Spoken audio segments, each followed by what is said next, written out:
How now? How's it going? It's a Sunday bit. Good.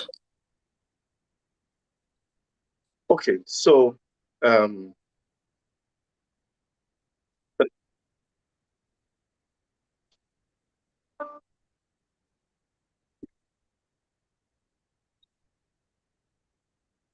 I'm just going to do a quick email to our audience to let them know we're live for those that want to join.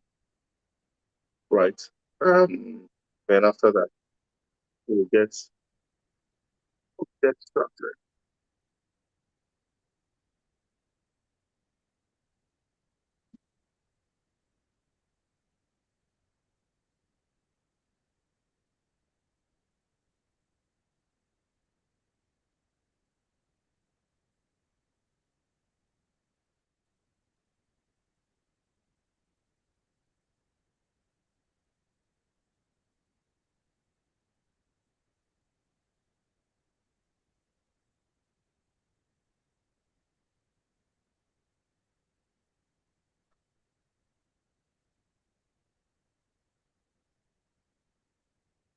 All right, Lima, ready to go.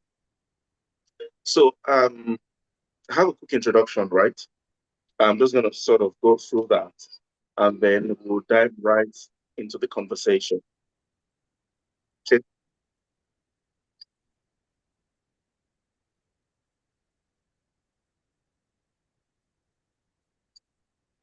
Um, the music I'm playing in my background is Dappy Tiki's. Um, I have no rights to the music.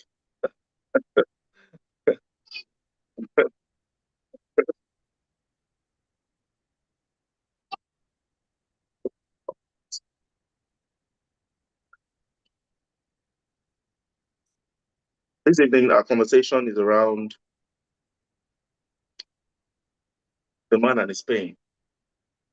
Welcome to the Mended Men project. Um,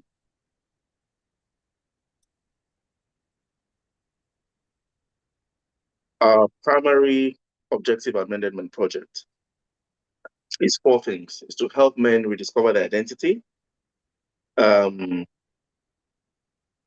to help them find purpose, to help them find fulfillment, and ultimately to um, help them leave a legacy.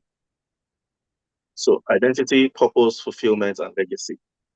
I find that most men, the challenges that they encounter in life are usually around these four things. Right. That's what our vision is at the Mended Men. And I'm hoping and praying that by the grace of God, um, out of this conversation, men will be able to find light, they'll be able to find illumination, and by God's grace, we'll be able to chart, chart a pathway for men to find um, freedom, which is very critical for a man to live a life of purpose. Can you confirm you can hear me well? Am I echoing by any chance? I can hear you well. Okay. And I'm not echoing. No, you're not.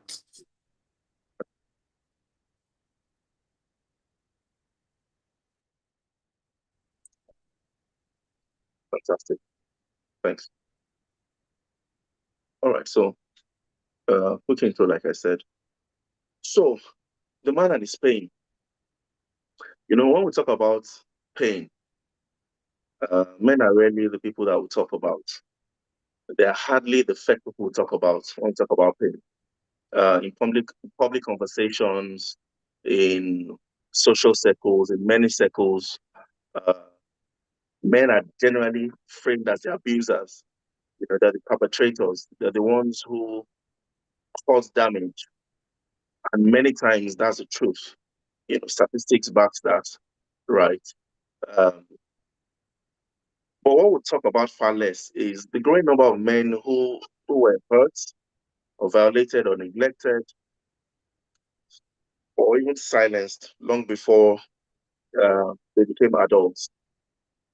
So there's a quiet crisis, was a crisis anyways, and it's becoming a pandemic almost, right?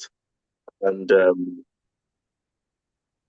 once we don't have language for this pain, for this challenge, um, we don't like to look at it. So many men don't have expression. They're not able to talk about the things they're dealing with, right? They don't have words for it. How does a man that's supposed to be a man, how does he show the vulnerability to say that he's in pain or that he's experiencing trauma? It's not common, right? It's not natural for a man. So because there's no language for this pain, there's no language for this problem. Men more often than not just stifle it and compartmentalize it and internalize it. Many times um, they're not able to heal, right? Um, so the statistics are glaring. 75% of suicides are death. Suicide deaths are men, all right? But men, more than women, far less seek help, right? Research shows that men are significantly less likely to disclose abuse, especially emotional or sexual abuse. You heard about the Me Too movement. The Me Too movement was a women's movement, right? It wasn't a men's movement. And most of that evil was perpetrated by men, right, in the Me Too movement. But the men that have been abused have not had a movement. I'm guessing that's what laugh does. And we'll talk about, life after abuse in a minute, right? So the statistics is staggering. The research is obvious, it's clear. So men try to adapt, they try to function with the pain. They try to move on, to trudge on. They learn to succeed. Sometimes they use success to stifle the pain and the abuse, right? So in a world where men are expected to be strong, bold, the wounded man actually becomes an endangered species. He's wounded, but he can't speak, you know. He's unseen, he's not allowed to show that pain, he's unprotected, and many times he's just misunderstood, right? Not because the pain doesn't exist, but because silence is louder than his pain. So this conversation is not about excusing men or excusing the harm that men do. It's just to sort of open up um, the conversation around how men can begin to find healing and begin to do something different. On that note, I welcome you again, Halima Laeni. Halima Laeni is founder of Life After Abuse Foundation. When I met Halima last year, we were introduced by a mutual sister. And she told me what Halima was doing. My mind was totally blown. I was like, how is it that a woman is doing this? So I won't say what it is that you do. Halima, uh, please introduce yourself. Good evening, everybody. I'd like to start by saying thank you for this warm invitation and for creating a safe space where men's voices and healing can be honored. Thank you so much, Mended Men. My name is Halima Laini. I am the founding director of the Life After Abuse Foundation, a nonprofit that provides free mental health services to boys and men globally. We implement our projects via community engagement, media advocacy, policy engagements, as well as um, mental health supports, pretty much. We have been privileged to directly reach more than 10,000 boys and men globally while providing free mental health services to them. So that's pretty much what my work is Wow, all about. amazing, amazing. And well done, well done, well done, well done again, Halima. The first question, the first natural question is why men, right? You're a woman. How is it that you started helping men? This is not an uncommon question. And I tell people, why not men? Um, like you just read out the statistics, men are more likely to die by suicide, men are more likely to suffer from depression. Um, and I strongly believe that as a woman, we have so much support, organizational support, structural support, family support, social support we get from the internet. And in my line of work, I've just come to realize that men rarely get this kind of attention, and their struggles and experiences are rarely recognized. Which is why I personally decided to switch my focus from women and girls to boys and men. And I think that most of it has just been inspired by the stories of, the men that I've met, and I've been privileged to hear their stories. I mean, it was a culture shock, right, when I started off. But along the line, I got to realize that, this is, you know, even more prevalent than we know. This is even more prevalent than recorded, right? So, which is why, I just decided that, let's do men and boys, let's raise awareness about the struggles that they go through. And, it's been one of the greatest privileges of my life. Fantastic. And I just can't stop saying well done because since we started this project as well, when I heard stories of men every day, it's just mind-boggling kind of things that men go through, uh, and largely unreported, right? For obvious reasons, because they are men, so they're becoming an endangered species, right? Um, so let's dive in. Men and pain. Um, First of all, I'd like us to sort of do like a deep dive into abuse. What kind of abuse, for instance, have you encountered in your line of work? And how is this abuse, to men, how is it perpetrated? I ask that question because, a lot of times, if let me paint a scenario, let me tell you a story, for instance. I grew up in a house with five men. I'm the last of five boys, right? And you can generally, as a parent, think that your boys are safe if they have older cousins that are female, you have aunties in the house. You know what I mean? You feel like you're safe because you just sense, you just have that sense of, oh, they'll be like a mother to my son, you know, as opposed to the inverse, as opposed to having a girl in the house and having uncles. Do you see what I'm saying? Do you understand the parallel I'm trying to draw? So in one house, you've got girls, 3 or 4 girls, and you have older men, uncles, cousins. The alarm bell goes off in your head naturally and say, oh, my girl might be in danger, right? But if the situation was reversed, if you have young boys in the house and older women, like aunties, and older cousins, your natural instinct will not pick that up. You won't have a natural alarm bell ringing in your head, right? So just from the experience that you've had and the stories you've had, can we paint a picture of how abuse happens?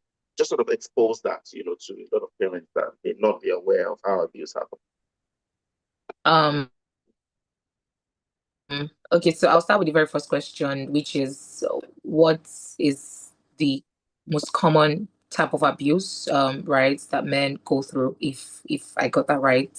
Um, so this might be shocking to many people, but the commonest form of abuse that men and boys go through is actually sexual abuse. The second one will be emotional neglect, and the third one will be domestic violence. We'll get to that later. But the commonest one and the most unrecognized is sexual abuse for many reasons, right?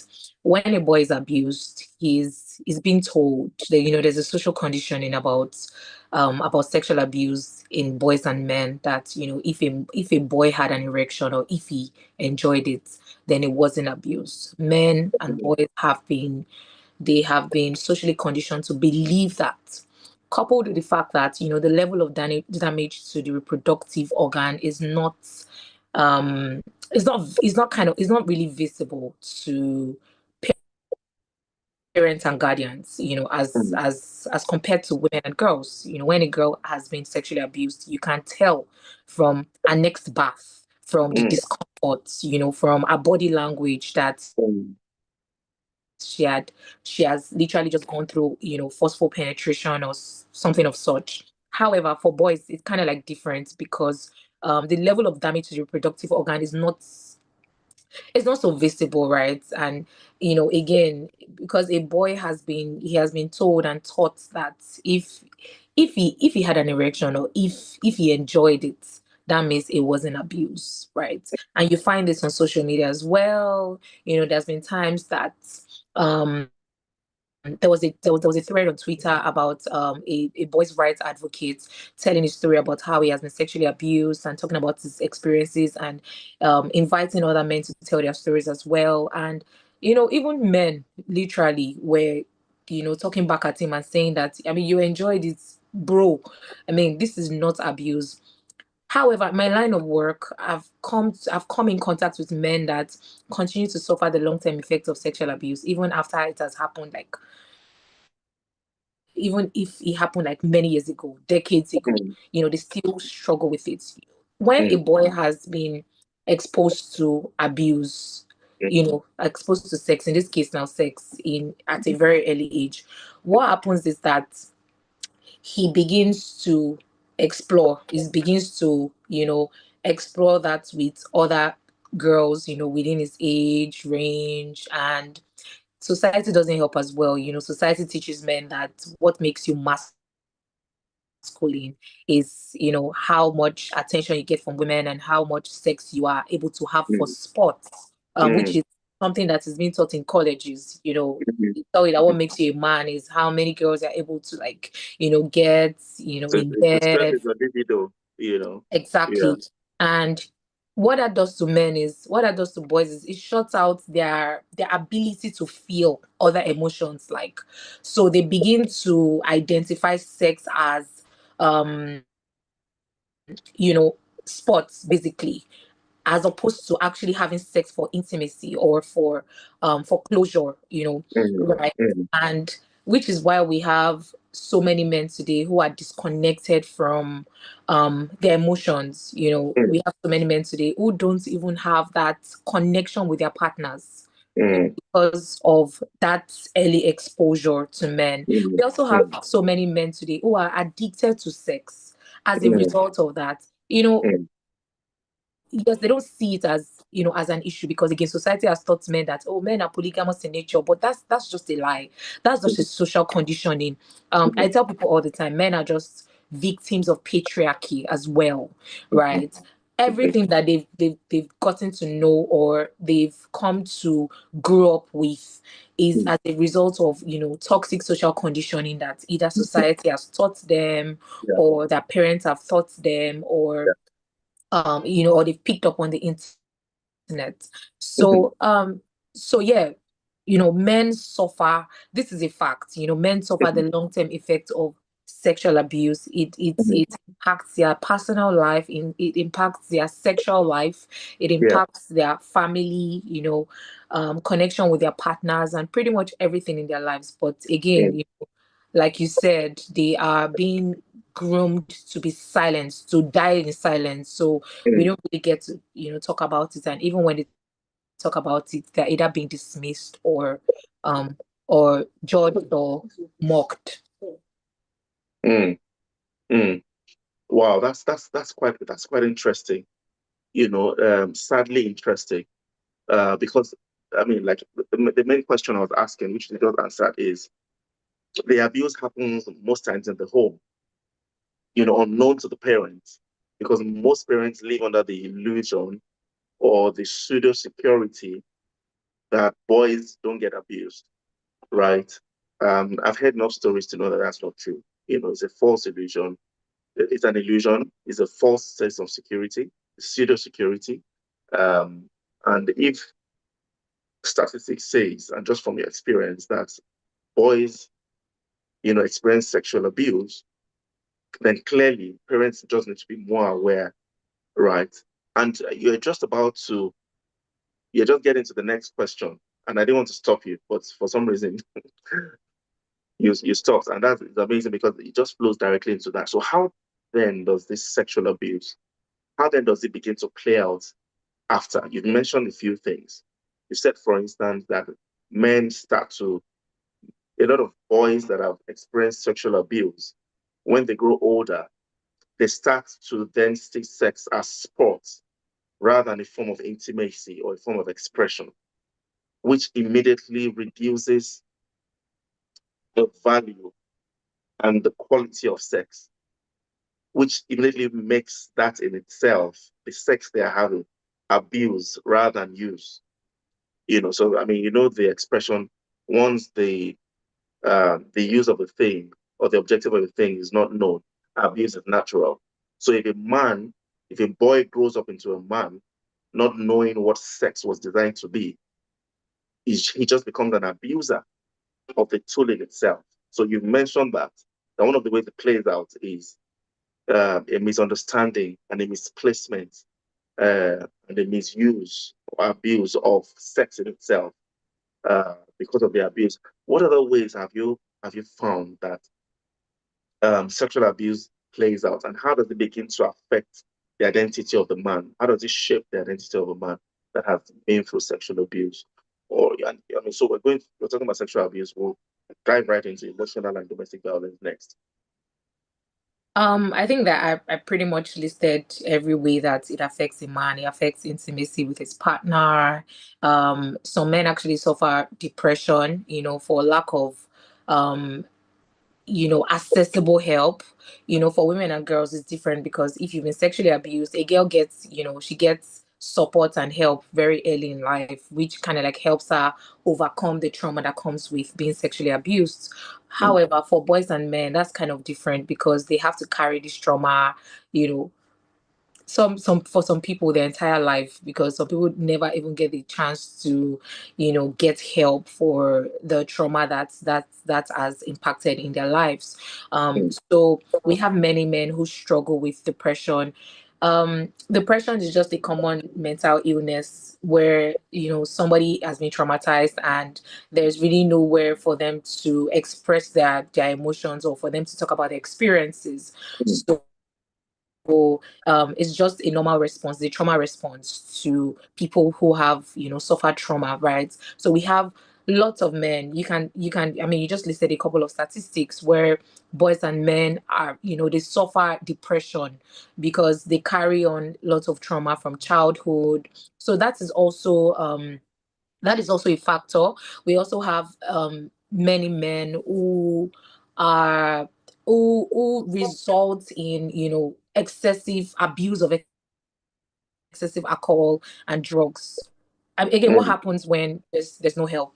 As a woman, you have healthy ways to express yourselves or talk about your experiences, but as a man, the only thing a man has been taught to the only way a man has been taught to handle his experiences and his struggles or his challenges is by keeping it all in.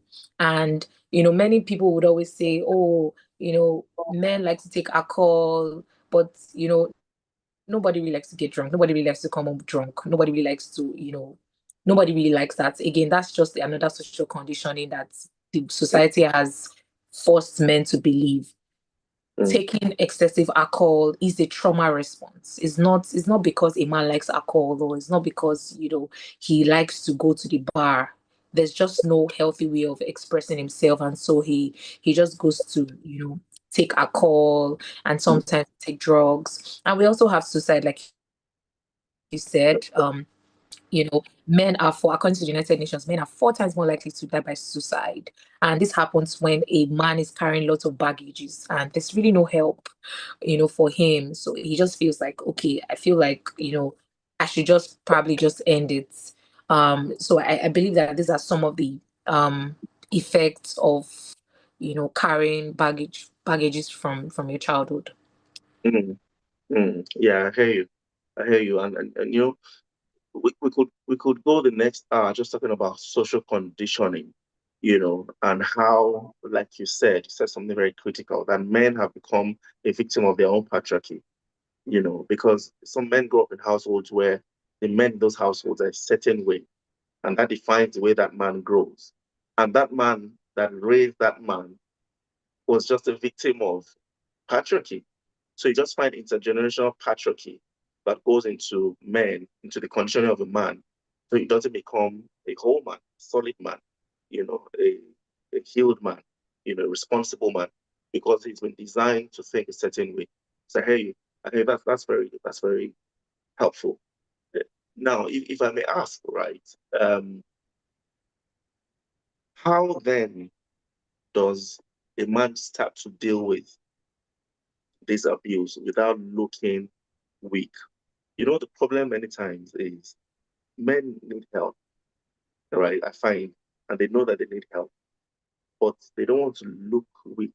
They don't want to look um, weak. Let me not say the other words that are coming to mind. So you find a man is struggling, and you see those things. I mean, all those things you've said a lot of times. There's a lot of trauma response from drugs to even sex, sexual orgy, sex orgies and all things that men do. You know, some men are addicted to fast lifestyles, fast cars, and you find all these things are just trauma responses, right? And even they don't realize. Um, so I'm going to make the question twofold. So let's speak a bit about emotional neglect, which you just mentioned, because it's this form of abuse that we don't even name. I said earlier in my monologue that many times the problem is we can't even name what the abuse is. We just find, I mean, it's like if you were totally oblivious and you stepped into dung, right, into dog poop, your leg will smell of dog poop, regardless of whether you recognize it or appreciate it or not. Mm-hmm. So the problem that we have is we don't have the language for some of this abuse. So I want to speak a bit about emotional abuse. Then I want to then dive right into how then do we start to deal with this abuse and then the response that comes from both sexual and emotional abuse. Do you get my question? I do. But I Yeah, would like to kind of ask that, you ask them as we, so I don't forget to answer, yeah. the So, question. So, yeah. So the um, first one is emotional abuse. Let's speak a bit about it. We've not spoken a lot about that. We've spoken about sexual abuse. So let's speak about a little about emotional abuse. Then okay, let's so then speak about how to sort of cope, how to deal with that. So for emotional abuse, we have emotional neglect, which is something that many boys and men suffer from. A boy suffers emotional neglect from his parents. Earlier, you mentioned how you walk into a room with a boy and a girl crying. Your reflex action is just to run to the girl and tell the boy to be a man. A boy is a boy; he's not a man. And these are some of the things that we have told boys for many years. We tell them that boys are not allowed to cry, they are not allowed to seek help, they are not allowed to, they're only allowed to be dominant, to be Yeah, masculine, to be so they're superior to women. These are some of the values that we have directly or indirectly taught men. Boys are not allowed to cry. I don't really know who came up with that because yeah, even Jesus wept.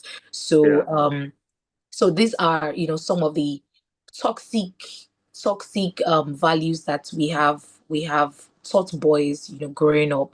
And we can also find emotional neglect even in adulthood as well. For instance, a man probably loses a loved one, and then you walk into a house where people are crying. You put the man in charge of everybody else, and you're like, oh, you're the man of the house. We shut out their emotions. Men are not allowed to grieve. Men are the ones that are meant to be in charge of every other person's emotions. mm, Forgetting that this person also matters to this man.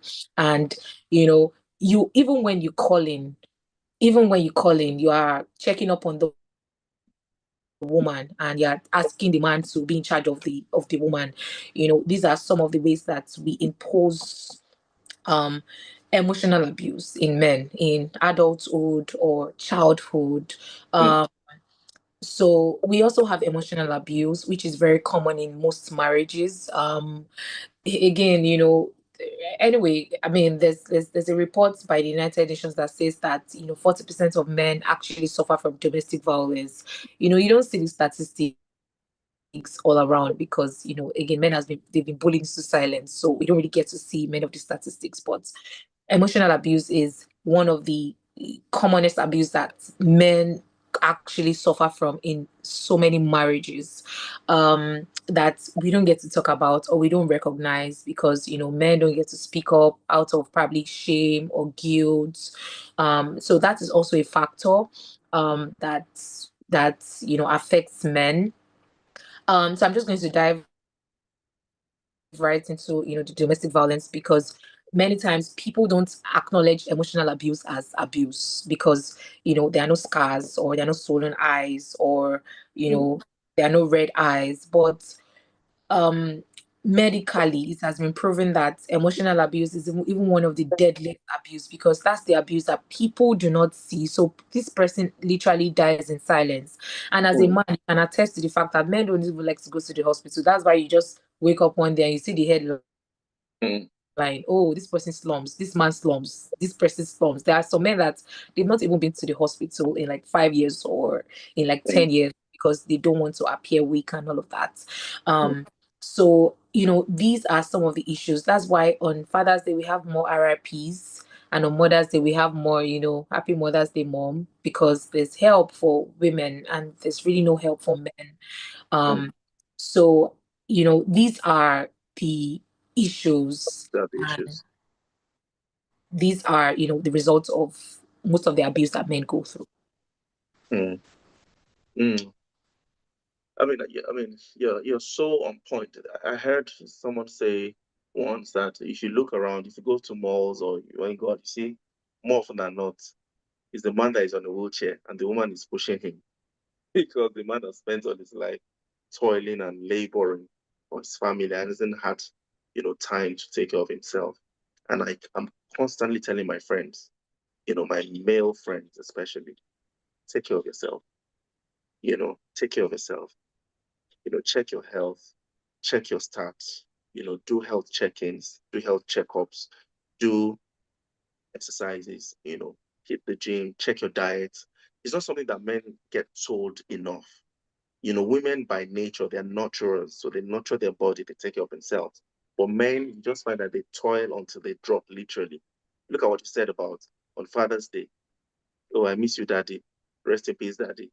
Those are things you see because men have toiled and they're leaving the earth, many times not very fulfilled, not very happy. But the mothers are there more often than not. Yeah, it's because of the sociological construct of marriage, where men usually marry younger women. Yes, there's that. So more often than not, the man passes before the woman. But that's not the only reason. A lot of times it's not that social construct. It's the fact that men neglect their needs, for others. So how do we then start to reverse this trend? I know this is what this is basically asking what life does. What's your foundation? So how do we start to reverse the male suicide, the male abuse, the unchecked trauma? How does a man begin to find help, without um losing their manliness? Because that's the problem many times. They don't want to appear too vulnerable. Because many times they've been told, oh, you can't cry, you can't show pain. How do we start to tell men to show pain? Literally, this is part of what we do at the Medemen Project. But yeah, are there any ways that uh, practical ways? Give us two or three, for instance, as we wrap up, that men can find help. I think that number one, we need to begin to change the language of help. Um, I strongly believe that for far too long we have stigmatized men's mental health. Um men have been made to believe that seeking help is weakness, right? But I think that over the past year, there's been a shift, kind of. We now have more initiatives, we have more religious organizations, school establishments, workplaces, conversations on men's mental health, which is helping to normalize the conversation. The reason why it's easy for women and girls to seek help, a woman can literally just go online to say, "Oh, I suffered domestic violence," and she gets attention from like 30 or 100 organizations, right? It's because it has been normalized. Over a Mhm. decade ago, it used to be a taboo for a woman to come out to say, "Oh, I've been raped." She'll probably be stigmatized, right? But we changed that for women and girls. We changed that language for women and girls. So I think that's number one. We need to begin to normalize help. Help seeking is not weakness. We can also start by, changing your language as well, because, you kept on reinforcing that, oh, it's not manly. So seeking help is actually a sign of strength. It's not even a sign of weakness. It's not a masculine or a feminine thing, right? When you seek help, you get help. You feel People always say that a problem shared is a problem solved, right? Yes, we know that in time past, when men come out to talk about their experiences, they are either judged, mocked, or dismissed, right? Now, what can men begin to do? Number one, you need to communicate. Like, the first thing you need to do is open up. The reason why a lot of men are in the situation they are right now is because they don't open up. And you can't blame them again, because maybe people that they've opened up to in the past have either dismissed, or that I've told them that, "Oh, you're a man. I mean, are you not a man?" Now, what you need to do as a man first is to identify that trusted friend or person or family member who has the emotional capacity um to handle your situation, right? So, as Halima, I have like different friends, and I understand their strengths and their weaknesses. I know who to go to for career advice. I know who to go to for emotional advice. I know who to go to for relationship advice, right? And that's what life really is all about. That's how I'm able to be sane, because I identify what my friends are able to offer part time and season. And so this also applies to men. Like I said, many times when they open up, they're either dismissed because you're probably talking to the wrong person about your issues, right? So if you reach out to somebody and they just dismiss that, the man just shuts out and he just says, "You know what, I'm not even going to do this anymore." So as a Yeah. man, try to identify and understand and study your friends and your family who has the emotional capacity for what exactly I'm struggling with, right? Now, things have also changed. We have so many male organizations now. Even as simple as ChatGTP can help you with your emotions, can help you navigate your emotions, right? Even just typing in ChatGTP, "Oh, this is how I'm feeling right now. How can I do this? How can I do that?" It literally just helps you, right? So the first things first is to open up. If you find that there's no trusted friend or there's no trusted family that you can open up to, you can seek professional help.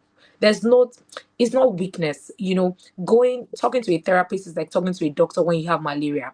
It's just that it has been stigmatized, and you have to destigmatize it as a human being, because this is your life. You matter, your experiences matter, your feelings matter.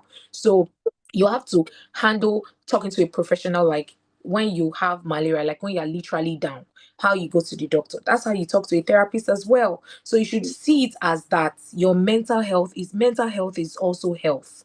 And it is even linked to your physical health. It is highly linked to your physical health, right? So you need to be open to getting help. There's so many places that you can get help online now.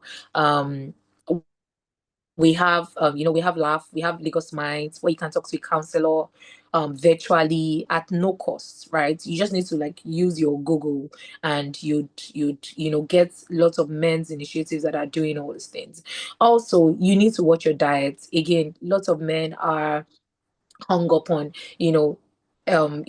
taking lots of alcohol and drugs, which is very detrimental to your physical health, right? So you might need to cut that off, cut your diet off, exercise more, take time. You need to understand that you're not the Messiah, right? You cannot really save the world. You cannot as much as there's the pressure to provide as a man, sometimes you're going to need to take a step back. Sometimes you're just going to need to shut out, go on an island, or just take a 2 weeks holiday where you're focusing on yourself. Mm. You would also need to visit the hospital. It's very, very important. I know that many men don't like to visit the hospital, but you can, I mean, it's 2026. You can just set a goal for yourself, every 3 months, whether I feel sick or not. I'm going to check in with my health. I'm going to do like a full checkup and, set that goal and make sure that you stick to it. And if you're able to, you can also volunteer, something away from work. There are a lot of Rotary clubs now that you can just be a part of, that can help you with community, because you need community. The reason why women they go strong every year is because we have community, we have friends, we have different groups, that we're a part of.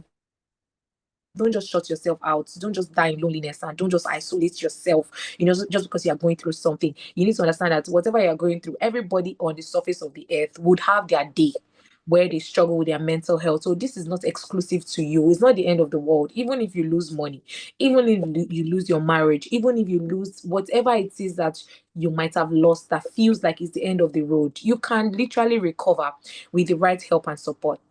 So yeah. Fantastic, Halima. Thank you. That's an amazing closing. I was actually going to ask you to close with a word of encouragement, but for some reason, you're psychic this evening and you're seeing my questions ahead. Amazing. Thanks for that. I mean, it's important. I'm hearing you say a lot of things, so I'll just pick a few things that I hear that. So the first thing you should do, you said open up. So I say before pre-opening up, I'll say the first thing you want to do is to acknowledge the pain, Mm-hmm. acknowledge the trauma, acknowledge the feeling, whatever you're feeling. You have to first accept it. Then the second thing you want to do is to then seek help, to open up, to find the right people, build your network for yourself, a network of different men, that can handle different aspects of your life. Not every man will be able to, handle different aspects of your life. So the men you will have that will handle your emotional aspects, some for financial, some for career advice, some for relationship advice, some for marriage advice, Mm-hmm. some for identifying the right help. And like you said, Google is your friend. So if you don't want to talk to people that you maybe already know you or you feel might be biased, you can even just Google and you find, a lot of platforms that and a lot of initiatives that are now putting men on the forefront, and giving help to men. That's amazing. And then not just giving up, whatever it is, you cannot give up. And it's not from saying, "Oh, be a man and not give up." Is be a man, do not give up, and seek help. Yeah, and seeking help is a masculine thing to do. Seeking help is a manly thing to do. There's nothing unmanly, there's nothing weak about seeking help. That's amazing. Thank you so much, Halima. We couldn't talk a lot about um, domestic violence. You spoke a bit about it.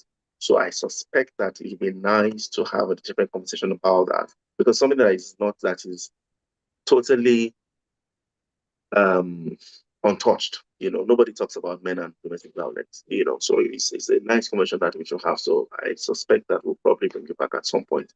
I appreciate your time very much, Halima. Thank you for telling us about sexual abuse, how we can recognize it, how we can understand it, how it happens, how it's perpetrated, how it shows itself as a trauma response, um, and how men can generally begin to find help, right? How they can seek and find help in that regard.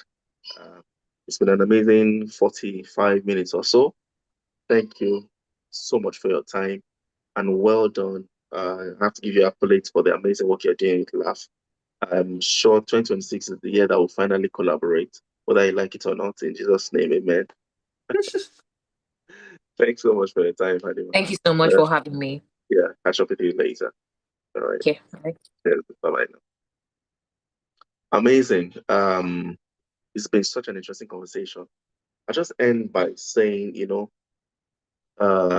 pain does not have to define you. You know, it's ignoring it that causes problems most of the time. Every man will go through pain, but what is important is actually what you do after going through that pain.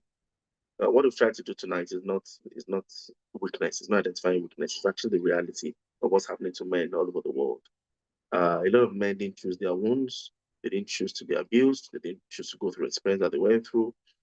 But every man then now decides to choose what to do after the abuse, after the pain, after the trauma. And that's what's important, what you do with the pain, what you do after the pain.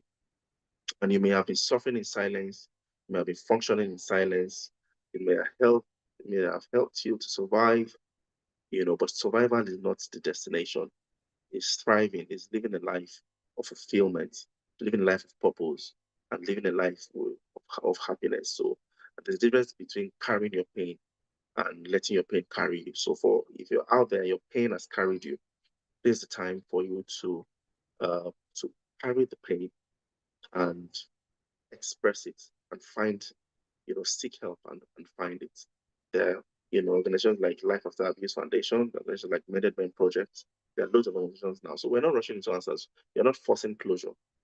It's just choosing to be honest and putting in with the performance, finding alignment, you know, uh, where your silence stops, stops leading you, and you can now begin to walk uh, whole and healed, because you have seeked help. So let this be a marker for you. Let it be a line in the sand. Let it be your sword in the sand. Make a decision today to seek help, to find help.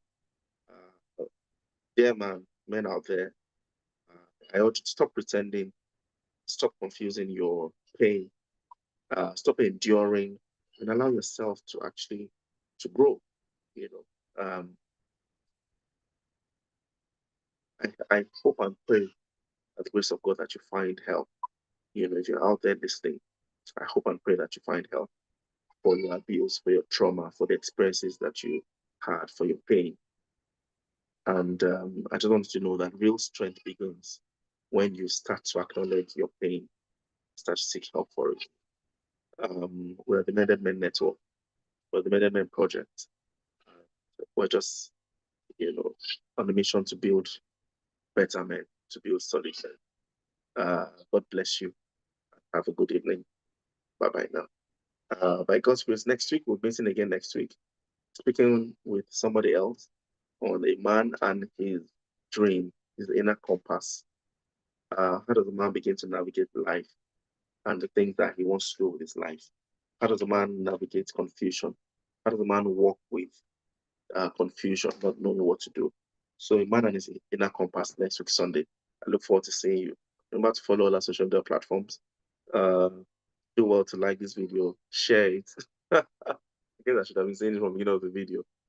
Do well to share